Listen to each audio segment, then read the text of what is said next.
To launch their new company, Apple, John Lennon and Paul McCartney flew to New York City to hold a press conference. And during that press conference, John was asked who his favorite American artist was. And he answered with one word. And Paul McCartney was asked who his favorite American group was. And he answered with one word, the same word. Now, this was a name of an artist or a group that almost no one had ever heard of. So to borrow the title from a great 2006 documentary that you should watch, it's called Who is Harry Nilsson and Why is Everybody Talking About Him? So let's go find out about Harry. Let's drop the needle.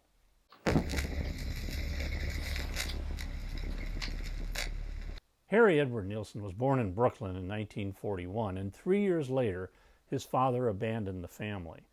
Now, Harry would write about this in the song 1941, and the lyrics go like this. Well, in 1941, the happy father had a son, and by 1944, the father walked right out the door. By 1960, Harry was living in Los Angeles, and he was out of work, so he applied for a job at a bank as a computer programmer, and he got it. In the meantime, he started to teach himself to play guitar and piano. Now, he had an amazing 3.5 octave vocal range, so he loved to sing. So he decided to start writing songs as well.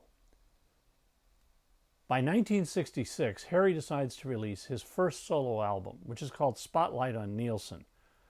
It doesn't sell, but interestingly enough, some of the songs that he wrote are covered by other artists, and quite a wide range, all the way from Fred Astaire to the Yardbirds. In 1967, Harry was still working at the bank, but he had secured a recording contract with RCA Records, and this was huge. So he records and releases his phenomenal album, Pandemonium's Shadow Show. And this is where the Beatles enter the picture. Derek Taylor heard the album and was particularly impressed with one cut on the album, which is You Can't Do That, the Beatles song that Harry covers, and when he does, he name checks 17 other Beatles songs in the track. Now, Derek Taylor was so impressed, he was a press officer at Apple, he was so impressed that he bought boxes of this album and sent them back to England for his friends to hear. Well, of course, the Beatles heard it, and when they heard You Can't Do That, they were blown away. In fact, the reason that I bought Pandemonium Shadow Show was I went into my local record store, always looking for what's new, fingering through the albums, and I see this album, it's got a big sticker on it, and it says, The Beatles' Favorite Artist. Well, good enough for me, so I bought it, and it's a great album. Besides You Can't Do That, other songs are the aforementioned 1941, Cuddly Toy, which was a big hit for the Monkees, and Harry and Mickey Dolenz started a lifelong friendship. Without Her, which was covered brilliantly by Blood, Sweat and Tears on their first album. He also covers She's Leaving Home and River Deep, Mountain High. All in all, an impressive album with great songs. And Harry did some TV appearances. And then he toured, but he hated touring. So he only did one tour in his entire career, and that was a brief tour in Europe. The next year, in 1968, Harry releases Aerial Ballet. And yeah, that's the reason for the shirt with the hot air balloons, Aerial Ballet. Songs here include Good Old Desk. Now, who would write a song about a desk? But Harry did. Little Cowboy, Together, and a song that failed as a single when it was first released, Everybody's Talking, but exploded a year later when it was used in the hit film Midnight Cowboy.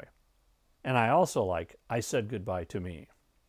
With the success of Everybody's Talking, Harry goes back into the studio in 1969 and releases an album that is just called Harry, and it's a hit. The lead-off song is the Puppy Song. Harry wrote at Paul McCartney's request for Mary Hopkin, who recorded it on her first album, Postcard. Harry also covers the Beatles' Mother Nature's Son. and the Beatles have said it's the best Beatles cover ever. Then there's the song Marching Down Broadway, where Harry based the song on one that his mother had taught him. And the song, I Guess the Lord Must Be in New York City, which was written for the film Midnight Cowboy, but was never used. The album closes with Simon Smith and the Amazing Dancing Bear, which was written by Randy Newman. Harry was so impressed with Randy Newman's songwriting that for his next album, he decides to only cover Randy Newman's songs and invites Randy to play piano on the album. It's a very laid-back affair, and the album is called Nilsson Sings Newman. The record includes Vine Street, Yellow Man, Living Without You, and So Long, Dad. But unfortunately, it didn't sell. In 1970, Harry records my favorite Nilsson album, and it's called The Point. And it's a concept album. It's a story about a little boy, Oblio, and his dog, Arrow, that live in the land of Point. It's just charming. The song, Me and My Arrow, was a huge hit, and I like Think About Your Troubles, Lifeline, POV Waltz, and Are You Sleeping? It's a magical album, and then it gets turned into a TV special, an animated show where Dustin Hoffman is the narrator. But Hoffman had specified in his contract that his voice could only be used for that one-time TV special. So a few years later, when they decide to release The Point, the film, onto home video, VHS or maybe Laserdisc at the time, they couldn't use Hoffman's voice. So what are they going to do? Well, Harry Nilsson calls his good friend, and Ringo Starr becomes the narrator. And then a few years later, in 1977, a stage musical is made of The Point, starring Mickey Dolenz and Davy Jones of the Monkees. Harry Nilsson had a lot of friends. In 1971, Harry releases his best-selling album, Nilsson Schmielsen, and it is produced by the great Richard Perry, who 2 years later would produce Ringo's terrific solo album called Ringo. Great songs on Harry's album are the #1 hit Without You, the goofy Coconut with the line, put the lime in the coconut and you shake it all up. Also Gotta Get Up and Jump into the Fire. The next year, Harry follows this up with an album called Son of Schmielsen, again produced by Perry. But on this album, Harry takes his schoolboy clean-cut image and throws it out the window and decides to go for his raunchy side. And probably the most notorious song on this album is called You're Breaking My Heart. And the lyrics are, you're breaking my heart, you're tearing it apart, so you. It got played a lot on FM radio. I certainly played it on my show in Los Angeles. I also like Turn On Your Radio, Spaceman, and I'd Rather Be Dead. Now, by the way, the cover photo was shot inside George Harrison's mansion, Friar Park, in London. Like I said, Harry's got lots of friends. His next album catches everybody by surprise. It's called A Little Touch of Schmielsen in the Night. And Harry covers old American standards. Now, this was years before this became popular, before Rod Stewart started doing it. Everybody started covering standards. Bob Dylan, Nilsson did it first. Here, Harry croons For Me and My Gal, It Had to Be You, Makin' Whoopee, You Made Me Love You, and As Time Goes By. All sung with that great Harry Nilsson voice. It's a good album. Harry's next album is another weird one, and it was produced by John Lennon. It's called Pussycats, and it was recorded during Lennon's Lost Weekend, which really went on for months when he lived in Los Angeles and he was partying heavily with Keith Moon and Harry Nilsson. But he managed to get Harry into the studio to record this album, and it's kind of a strange album. But you can actually hear Harry shred his vocal cords on one of the songs, which he never really recovered from.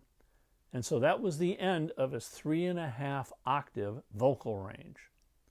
Now, on another interesting note, Paul McCartney came in while they were recording and jammed with Lennon.